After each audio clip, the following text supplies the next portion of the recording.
जिस दिन हम लोग अपनी इसकी पहचान कर लें तो ये भूत नहीं होगा, फिर ये बीमारी नहीं होगी। इसलिए हमें जानना बड़ा जरूरी है। जानने के बाद ये बीमारी आपकी तुरंत भाग जाएगी, आपके शरीर में नहीं रहेगी, क्योंकि आपकी चेतना जागृत हो गई है, आपने उस चीज को समझ लिया है, आपने जान लिया कि है क्या ये, आपने उसका पोस्टमार्टम कर दिया, एक तरह से आपने उसको पूरा खोल दिया कि है क्या चीज। तो ऐसे हम लोग शुगर को पूरा खोल के रख देंगे। आप है क्या ये कोई बीमारी नहीं है, आज के बाद इसको काटा मार दो, कोई बीमारी नहीं है। ये एक गलती है, हमारे द्वारा की गई एक गलती है, एक भूल है, एक चूक है, एक हल्की सी समस्या है जो कि हमारे लाइफस्टाइल के साथ जुड़ी हुई है। हमारा लाइफस्टाइल, हम लोग जब सुबह उठते हैं वहां से शुरू होता है, और हम लोग जब रात को सोते हैं वहां से शुरू होता है। सुबह उठते ही हमारे जो पहले विचार हैं वो कैसे हैं, उसके बाद हमारा पूरा दिन कैसे निकलता है, हम कैसे कैसे विचारों को पकड़ते हैं, हम किस तरह की हलचल करते हैं, हम और कैसा भोजन लेते हैं, कैसा खान पान लेते हैं, और हम लोग जब रात को सोते हैं तो हमारे विचार, अंतिम विचार कैसे होते हैं, हमारे खुद के प्रति, इस समाज के प्रति, दुनिया के प्रति हमारे विचार कैसे होते हैं। ये लाइफस्टाइल है, और इसी के साथ जुड़ी हुई एक बीमारी है, इसी के साथ जुड़ी हुई एक समस्या है जिसका नाम शुगर है। ठीक है, चलो अभी हम लोग इसके बारे में बात करेंगे। इंट्रोडक्शन चलेगी, आज तो इंट्रोडक्शन चलेगी शाबाश। अगर हम लोग बात करें शुगर की, जो कि हमारे खून के अंदर मिठास का लेवल बढ़ जाना। शुगर का मतलब क्या होता है? खून के अंदर मिठास बढ़ना, खून के अंदर यानी कि आपका ग्लूकोज बढ़ जाना, उसको शुगर बोल देते हैं, ग्लूकोज बोल देते हैं, मिठास बोल देते हैं, शर्करा बोल देते हैं, ये बढ़ जाना, बस यही है शुगर, खून में बढ़ गई। आज पूरी दुनिया के अंदर तकरीबन 43 करोड़ लोग ऐसे हैं जिनको शुगर की प्रॉब्लम, और भारत के अंदर 10 करोड़ ऐसे लोग हैं जिनको शुगर की प्रॉब्लम है, जिनके खून के अंदर शुगर बढ़ रहा है। कितने हैं? 10 करोड़ लोग।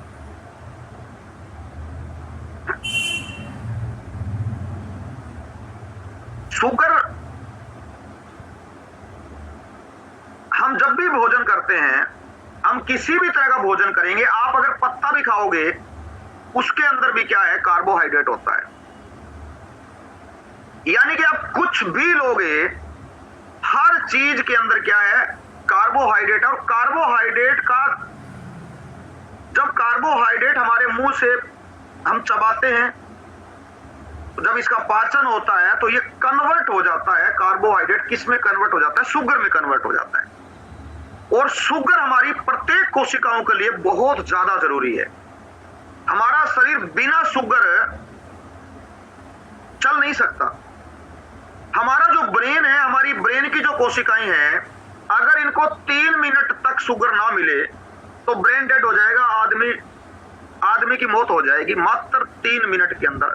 3 मिनट लास्ट होता है। यानी कि हमारे पूरे शरीर को रेगुलर शुगर चाहिए, और हमारे ब्रेन को सबसे ज्यादा रेगुलर शुगर की जरूरत होती है। ये बहुत इंपॉर्टेंट है हमारे शरीर के लिए। सबसे इंपॉर्टेंट शुगर है। शुगर ही ऊर्जा है। शुगर का मतलब ही ऊर्जा है। शुगर का मतलब है फ्यूल। शुगर का मतलब है आप चलते हैं, इसी की वजह से चलते हैं। एनर्जी है वो इसी की वजह से आती है। तो इसलिए कितना इंपॉर्टेंट है सोचो आप, इसके बगैर तो काम ही नहीं चल सकता। जब आदमी बीमार होता है, आदमी को ड्रिप लगती है, तो वो शुगर की ही ड्रिप होती है, यानी कि उसको ऊर्जा देने के लिए ड्रिप लगाई जाती है, उसमें शुगर होता है, डायरेक्ट शुगर होता है। और 2-3 ड्रिप के बाद वो आदमी कहता है कि मेरे में ताकत आ गई, मैं बिल्कुल ठीक हूं। और कई बार कमजोरी होती है तो ऐसा बोलते हैं भाई बोतल चढ़वा ले, यानी कि ड्रिप लगवा ले। ऐसा गांव के अंदर ऐसा होता है। जब छोटे थे हमें बोला भाई उसको बोतल चढ़ रही है, यानी कि वो शुगर है, वो शुगर उनको डायरेक्ट दी जा रही थी। अच्छा, शुगर की प्रॉब्लम है हमारे शरीर के अंदर होती कैसे है, थोड़ा सा हल्का सा इसके ऊपर चर्चा करते हैं। यानी कि जब हम लोग भोजन खाते हैं और भोजन हमारा मुंह के अंदर हमने उसका पचाना शुरू किया, वहां शुगर कन्वर्ट होना शुरू होता है कार्बोहाइड्रेट से, हमारे पेट में गया भोजन, पेट से हमारी छोटी आंत बड़ी आंत के अंदर गया। जो ये आंतें हैं ये क्या करती है, जो पाचन हो चुका है भोजन, जो रस बन चुका है, उस रस को ये अवशोषित करती है और खून की जो नसें हैं उनके अंदर क्या है, ये जो शुगर है खून की नसों में चला जाता है, यहां से ये पूरे शरीर के अंदर चलता है खून के साथ, ये चलता ही रहता है। लेकिन एक इंसुलिन है, इंसुलिन एक हार्मोन है, इंसुलिन, ये इंसुलिन हार्मोन क्या करता है, इस शुगर को पकड़ता है और हमारे शरीर की जितनी भी कोशिकाएं हैं, जो कि अरबों खरबों कोशिकाएं हैं, इन सभी कोशिकाओं को ये शुगर दे देता है इंसुलिन। अब इंसुलिन क्या हो गया, इंसुलिन एक मीडिएटर है, जो आपने शुगर दी शरीर को, उसको उठाएगा और कोशिकाओं को देता रहेगा, और कोशिकाओं के पास जैसे ही शुगर जाएगा तो कोशिकाएं हमारी शुगर से एनर्जी देने का काम करती है, कोशिकाओं को एनर्जी मिलती है और ये पूरे शरीर को एनर्जी देने का काम करती है। अगर मान लीजिए बढ़ा हुआ शुगर है, ये शुगर है जो खून के अंदर आया है, अगर इंसुलिन इसको कोशिकाओं तक ना लेकर जाए, या इंसुलिन कम है, उतना इंसुलिन नहीं है कि ये कोशिकाओं पूरी कोशिकाओं को दे दे शुगर, तो ये जो शुगर है जो खून के अंदर है इसका यूज नहीं होगा, और अगर इसका यूज नहीं होगा तो ये हमारे खून के अंदर शुगर है वो तैरता रहेगा, खून के अंदर रहेगा। उसके बाद हमारा लीवर क्या करता है, लीवर बढ़े हुए शुगर को अपने पास ले लेता है कि मुझे दे दो और मैं इसे कल यूज कर दूंगा, शरीर में कल जरूरत पड़ेगी, आज इसका प्रयोग नहीं हुआ है लेकिन कल इसका प्रयोग होगा, तो लीवर ले लेता है। ये परमात्मा प्रकृति के द्वारा रची गई एक रचना है, बड़ी जबरदस्त रचना है। देखो आप, अगर फिर भी हम लोग, हमारा अगला दिन हुआ और हमारे शरीर में शुगर लेवल ज्यादा है, हमने शुगर वाली चीजें ज्यादा खाई लेकिन इंसुलिन कम बन रहा है, तो फिर आपके खून के अंदर बढ़ेगा शुगर। लीवर के पास पहले ही शुगर ज्यादा है, वो नहीं लेगा। हमारा माइंड क्या करेगा, हमारा माइंड उस बढ़े हुए शुगर को हमारे पूरे शरीर की जो नसें हैं, पूरे शरीर की नसें, उनके अंदर वहां छोड़ देता है, पूरे शरीर की नसों में इसका बिछाव हो जाता है एक तरह से।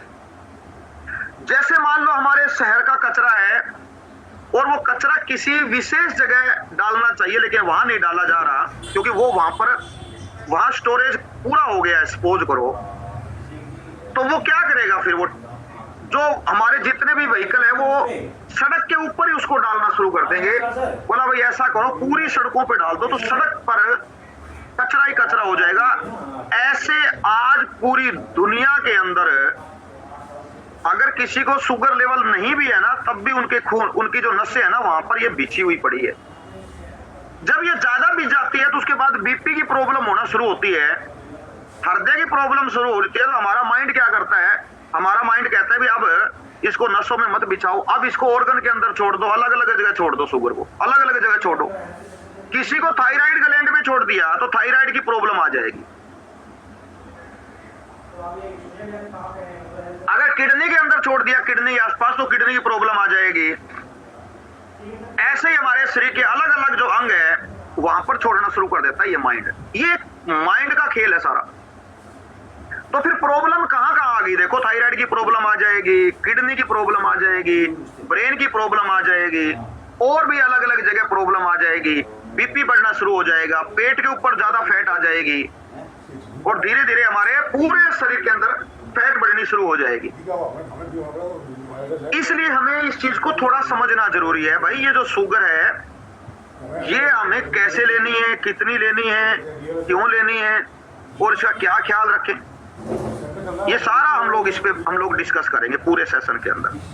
अभी हम बात करते हैं कि जो डायबिटीज होती है, शुगर होती है, दो तरह की होती है, जिसमें एक होता है टाइप 1 और दूसरा होता है टाइप 2। टाइप 1 डायबिटीज क्या होती है? टाइप 1 डायबिटीज वो होती है जब हमारे शरीर के अंदर इंसुलिन बनना ही बंद हो जाए, बनता ही नहीं है।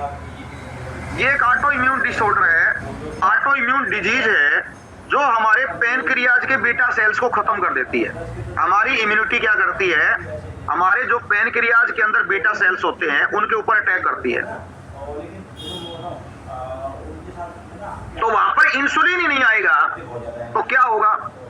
जिंदगी भर आपको इंसुलिन बाहर से लेना पड़ेगा। जिनको टाइप 1 डायबिटीज है उनको जीवन भर बाहर से इंसुलिन लेना पड़ता है, क्योंकि शरीर तो बना ही नहीं रहा है, शरीर की बीटा सेल्स है वो ये काम ही नहीं कर रही है।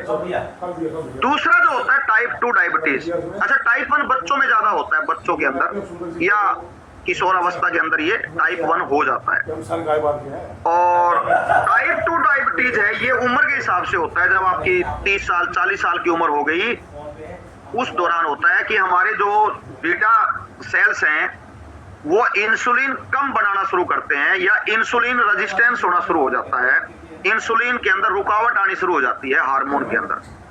जैसे जैसे इंसुलिन कम बनेगा बॉडी के अंदर है, वैसे वैसे क्या होगा कि हमारे शरीर का पूरा शुगर है वो हमारी कोशिकाओं तक नहीं पहुंचता है और वो खून के अंदर रह जाता है। तो इसको बोलते हैं टाइप 2 डायबिटीज। इसके लिए टाइप 2 डायबिटीज जो है वो ठीक हो जाती है। उसमें क्या है? रिकवरी है, 100% रिकवरी है। लाखों लोगों ने उसको ठीक कर लिया है। जब आप लाइफस्टाइल ठीक करते हैं तो ये ठीक हो जाती है। और ये टाइप 2 जो डायबिटीज है ये धीरे धीरे आती है, ये साइलेंट किलर का काम करती है। अभी पता नहीं चलता, पता नहीं चलेगा, धीरे धीरे आएगी, पूरे शरीर के अंदर शुगर बढ़ जाएगा, खून में बढ़ेगा, हमारी ग्रंथियों में शुगर लेवल बढ़ जाएगा, हमें पता ही नहीं चलेगा। ये साइलेंट किलर का काम करती है, इसलिए हमें थोड़ा ध्यान रखना बहुत ज्यादा जरूरी है। अभी हम बात करते हैं कि डायबिटीज होनी कितनी चाहिए, उसका लेवल, शुगर का लेवल कितना होना चाहिए। डायबिटीज नहीं, सॉरी, शुगर का लेवल कितना होना चाहिए, उसके पैरामीटर क्या है। इसके अलग अलग पैरामीटर है भाई। देखो कमाल की बात है, आज मेडिकल साइंस ने हमारा जो पैरामीटर है ना छोटा कर दिया, छोटा, यानी कि ज्यादा लोग फंस जाएं। पहले बड़ा होता था और धीरे धीरे क्या है अब इसको छोटा कर दिया, ठीक है ना। तो अभी इसके ऊपर हम लोग बात करते हैं। एक एसोसिएशन है जिसका नाम ACP है, ACP, उसकी फुल फॉर्म है अमेरिकन कॉलेज ऑफ फिजिशियंस। इसकी रचना हुई 1916 के अंदर। आज इसके पास 1,60,000 फिजिशियन है, डॉक्टर हैं, इस ग्रुप के अंदर है। और ये दुनिया का सबसे ईमानदार और सच्चा ग्रुप है। ये मेडिकल साइंस का सबसे ईमानदार ग्रुप यही है। ये सच्ची गाइडलाइन जारी करता है, ये खुद गाइडलाइन जारी करता है। इसके अंदर बड़े एक्सपीरियंस होल्डर लोग होते हैं जो गाइडलाइन जारी करते हैं। इन्होंने जो गाइडलाइन जारी की है कि कितना शुगर लेवल होना चाहिए। आज अगर हम लोग बात करते हैं, आज हमारा फिजिशियन हमें कहता है भी शुगर चेक कराओ, तो उसका जो लेवल है वो कुछ ऐसा होता है कि भाई अगर आपका जो हम लोग एक फास्टिंग करवाते हैं ना, फास्टिंग शुगर, वो कुछ ऐसा होता है कि आपका भाई 100 नहीं होना चाहिए, 90 से 99 से नीचे रखो, 99, 70 से 99 तक होना चाहिए नॉर्मल। और अगर आपका मतलब 100 से ज्यादा है और 140 से अगर आपका मतलब कम है तो उसको 120 से अगर कम है तो उसको बोलते हैं भाई अब आपको खतरा है, परी मतलब आपको खतरा है, आप ध्यान दे लो भाई, बढ़ गया है।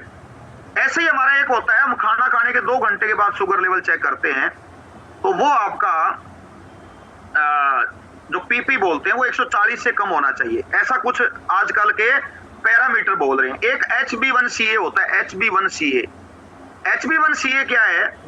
आपके 90 दिनों की एवरेज निकालता है, 90 दिनों की, यानी कि हमारे शरीर में जो हेमोग्लोबिन है, उस हेमोग्लोबिन की जो हमारी कोशिकाएं हैं, जो RBC हैं, उनके ऊपर 90 दिन के दौरान कितनी शुगर उसके ऊपर आई है, उसका टेस्ट होता है।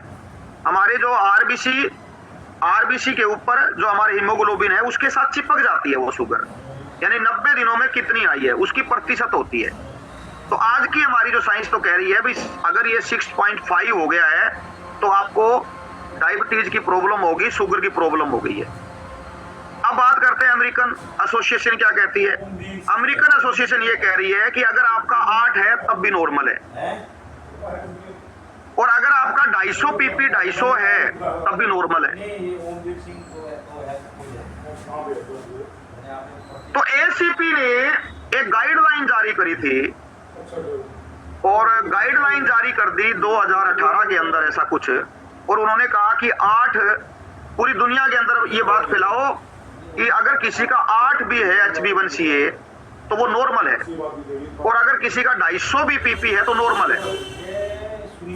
उसका हुआ क्या कि हमारे देश के डॉक्टरों ने हड़ताल कर दी, और सरकार को कहा कि ये गाइडलाइन नहीं माननी है। अगर ये गाइडलाइन मान ली तो हॉस्पिटल बंद हो जाएंगे, और कितने करोड़ों लोग जो शुगर के पेशेंट जिनको बनाया हुआ है, वास्तव के अंदर एक बात ध्यान से सुन लो, मरीज होते नहीं है, मरीज बनाए जाते हैं। ये बहुत बड़ा स्कैम है मेडिकल साइंस का, बहुत बड़ा एक षड्यंत्र है जो अमेरिकन कंपनियां चला रही है। तो उन्होंने जब गाइडलाइन की तो हमारे देश के डॉक्टर ने कहा नहीं जी, फिर तो हमारे पास पेशेंट कहां रहेंगे। आप समझ गए बात को। मैंने शुरुआत में एक बात कही थी, इस बात को समझना है, अपनी चेतना को जगाना है।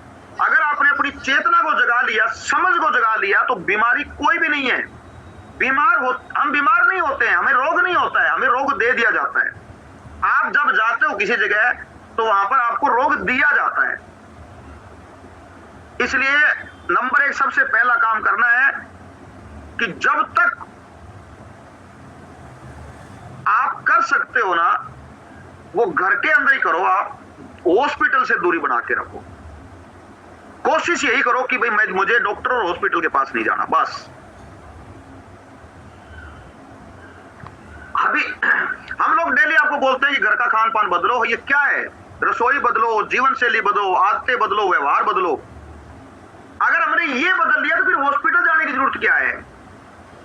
जो लोग हॉस्पिटल जा रहे हैं, नंबर 1 डर में जा रहे हैं कि मुझे ये बीमारी हो गई, और वो बीमारी, वो डर उनको लेके जा रहे हैं। आप अपने अंदर बदलाव कर लो।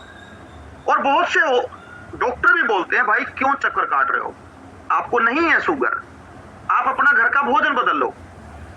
बहुत डॉक्टर हैं जिन्होंने अपनी वीडियो बना बना के छोड़ दी हुई है, बहुत ज्यादा, लाखों डॉक्टर हैं तो ये बात कह रहे हैं कि आप दवाइयों से दूर रहो, आप अपने लाइफस्टाइल को ठीक करो। तो डॉक्टर बहुत ज्यादा बोलते हैं आजकल, हर एक को बोल रहे हैं कि भाई अपनी लाइफस्टाइल को ठीक करो। तो उसके बाद क्या हुआ, जैसे डॉक्टर ने स्ट्राइक की तो गाइडलाइन सरकार ने कहा ठीक है हम इसको लागू नहीं करेंगे। अब आपको एक बात समझनी है, अगर भारत के अंदर मान लीजिए आजकल क्या हो रहा है कि भारत में तो ये कह दिया कि 6.5 का मतलब है कि आपको शुगर हो गया है, HbA1c, और वही बात अगर बांग्लादेश के अंदर कहेंगे तो वो कह रहे हैं नहीं हमारे यहाँ तो 6.5 पे नहीं है। अलग अलग देश के अलग अलग पैरामीटर, इसका मतलब क्या है? शरीर तो सबका एक है। तो आपको इस बात को समझनी बहुत ज्यादा जरूरी है। नंबर 1 आपको शुगर, ये जो है ये कुछ डराया जा रहा है। दूसरा, आपके शरीर के अंदर शुगर आपको नहीं है तब भी शुगर तो बिछी हुई है, ये जरूरी है। इसलिए भोजन बदल लो।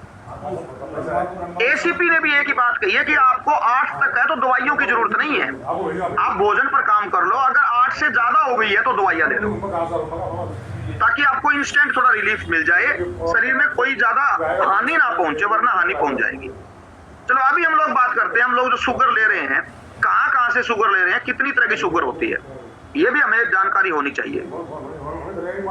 जैसे हम लोग शुगर लेते हैं अनाज से, अनाज में भी शुगर होती है, और अनाज से हमें शुगर मिलती है जिसको मेल्टोस बोलते हैं, ये अनाज से आती है। तो अनाज की शुगर है ये। अलग अलग तरह के अनाज में अलग अलग तरह की शुगर होती है, उसके बारे में हम लोग बताएंगे, बिल्कुल आपको बता देंगे कि गेहूं के अंदर कितना शुगर होता है, लोड कितना है, स्पीड कितनी है, और आपके चावल में कितना लोड और स्पीड है, और आपके जौ के अंदर कितना लोड और स्पीड है। तो आप अपने आप समझ जाओगे मुझे कौन सा अनाज खाना चाहिए। हम लोग टेस्ट के चक्कर में पड़े हुए, नहीं सर जो अच्छा नहीं लगता मुझे तो चावल ही अच्छा लगता है, चावल के बगैर तो रह ही नहीं सकते। तो फिर भाई देख लो चावल के अंदर लोड कितना है और चावल की स्पीड कितनी है। तो हमें अनाज से माल्टोज मिलता है, ऐसे ही हमें क्या है जो हम लोग फ्रूट खाते हैं, फ्रूट, उनसे हमें शुगर मिलती है जो फ्रुक्टोज के नाम से होती है। ऐसे ही हम लोग जो ये क्या है आपका सीधी चीनी खाते हैं, मीठा खाते हैं, जो डायरेक्ट मीठा खाते हैं, ये सुक्रोस होती है, सबसे खतरनाक होती है। आप दूध पी रहे हैं, दूध के अंदर आपको लैक्टोज मिलती है। अलग अलग मतलब आपको अलग अलग तरह की आपको शुगर अलग अलग चीजों के अंदर होती है, ये आपको थोड़ा पता होना चाहिए। हमारे शरीर को कितनी शुगर चाहिए? हमारे शरीर को मात्र 1 चम्मच शुगर चाहिए पूरे दिन के अंदर। जैसे हमें नमक चाहिए ना, आपको छोटा चम्मच 1 नमक चाहिए, बहुत इनफ है। ऐसे ही आपको चीनी, आपको शुगर जो भी कुछ भी है, यानी कि आपको सारी मिला के, अनाज की मिला के, फ्रूट की मिला के, सारी मिला के आपको 6 ग्राम चाहिए 1 चम्मच। वो आपके शरीर के लिए जरूरी है, इससे ज्यादा नहीं चाहिए।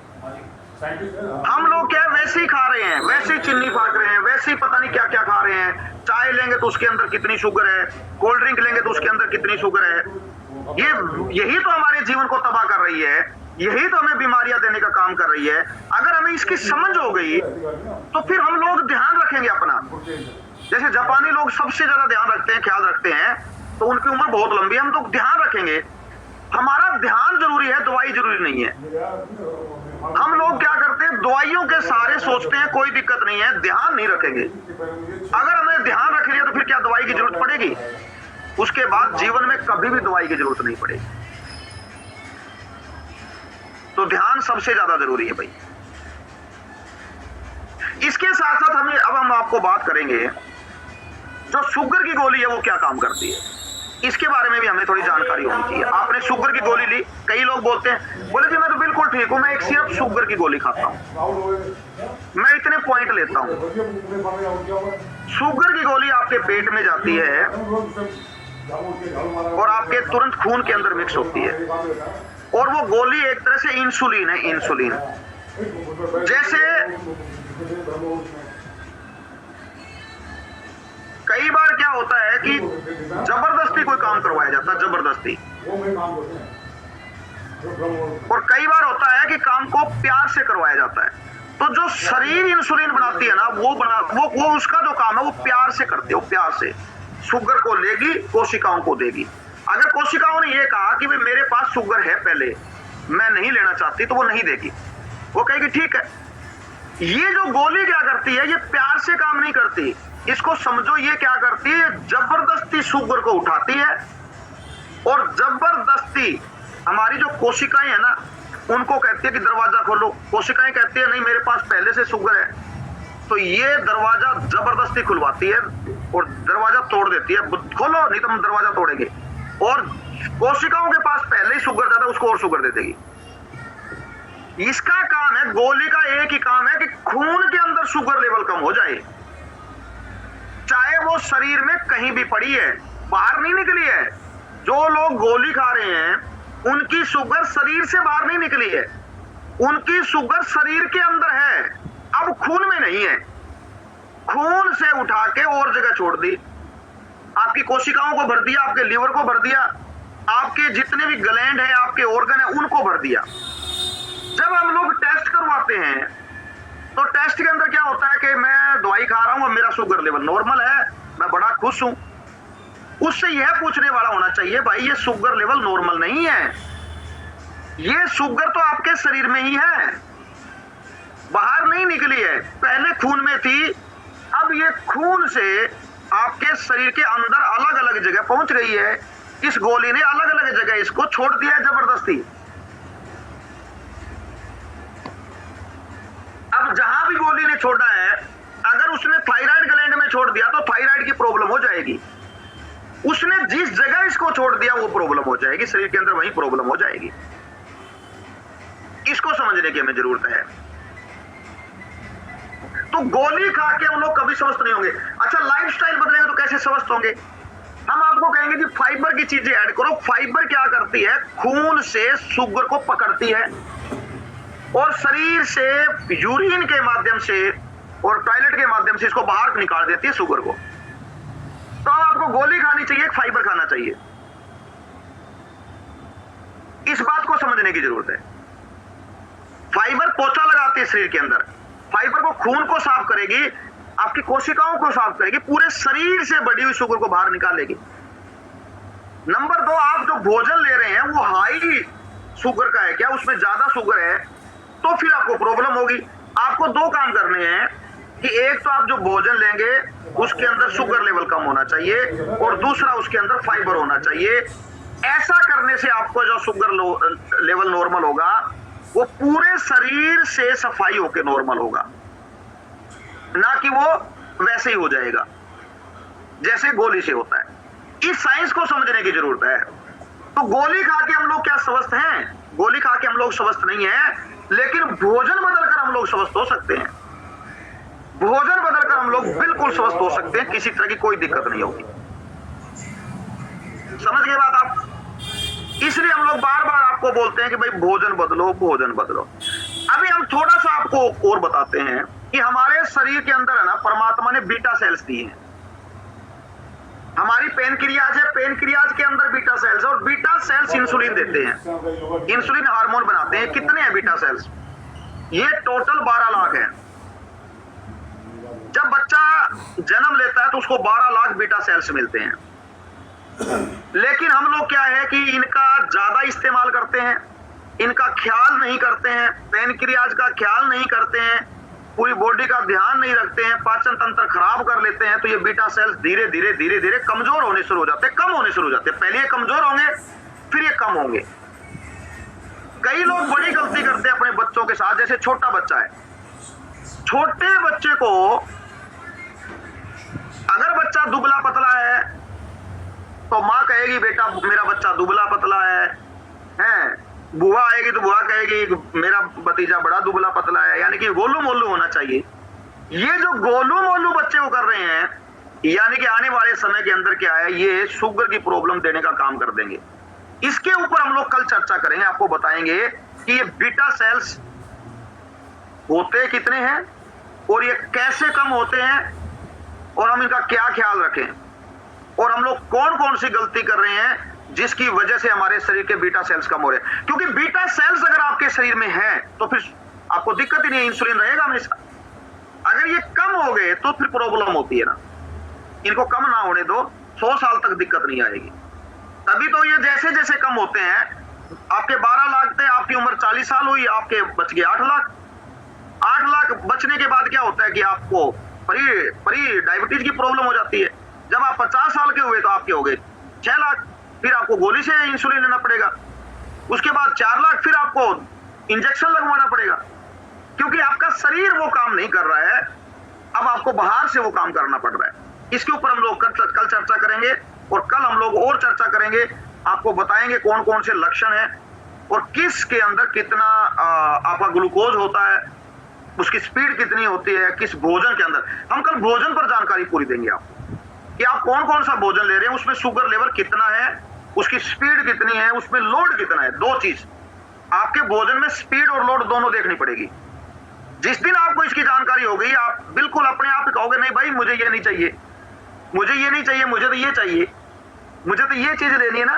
तो ये हम लोग बात करेंगे। Thank you very much. और हमारे साथ बहुत से फैमिली मेंबर हैं जिनको अलग अलग तरह की प्रॉब्लम थी, और बहुत से लोगों को डायबिटीज की प्रॉब्लम थी, और जैसे ही उन्होंने अपना भोजन बदला, अपना खान पान बदला, और आज वो बिल्कुल नॉर्मल है, उनके अंदर एनर्जी लेवल पूरा है, और उनकी जीवन शैली बिल्कुल बदल गई है। तो हम लोग इसके ऊपर चर्चा करेंगे। उससे पहले एक विशेष सूचना, सभी हमारे जो फैमिली मेंबर है जिनको परिणाम मिले हैं, वो अपना परिणाम जरूर शेयर किया करें भाई। आपका परिणाम दूसरे लोगों के लिए मोटिवेशन का काम करता है, उनके लिए एक रास्ता बनाने का काम करता है। और दूसरा, हमारे सभी फैमिली मेंबर, हम लोग बार बार आपको देख रहे हैं